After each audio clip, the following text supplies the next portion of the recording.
खड़ियाल निर्वाचन मंडली पाई बीजेपी दलीय विधायक प्रार्थी भाव में हितेश कुमार बगर्ती नामांकन पत्र दाखल। आज खड़ियाल निर्वाचन मंडली पाई भारतीय जनता पार्टी विधायक प्रार्थी हितेश कुमार बगर्ती घाटीपड़ा ठारू एक विराट शोभा यात्रा बाहरी निर्वाचन पंजीकरण अधिकारी सुभाष चंद्र रायतांठारे नामांकन पत्र दाखल करिसेंती। से केंद्र सरकार जनकल्याणकारी योजना सांगकू मोदी ग्यारंटी, गरीब कल्याण योजना, आवास गृह, बिजुली, पानी, सड़क और केंद्र सरकार अनेक जनकल्याणकारी योजना किभली भाव में अंचलर लोकों पाखक पहुँचब से उपरे निजर मत व्यक्त रखिथिले। ब्यूरो न्यूज, जनतार खबर ओडिया।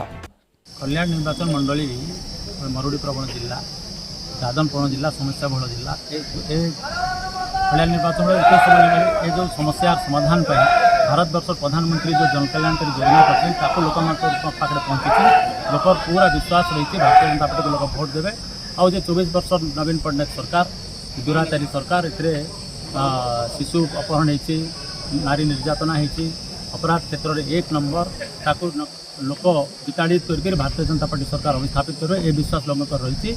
और निश्चित भाव में भारतीय जनता पार्टी केन्द्र में आउ राज्य में शासन करवा ये दृढ़तार सहित मुझे कहवाई चाहिए भारतीय जनता पार्टी निश्चित भाव विजय लाभ कर।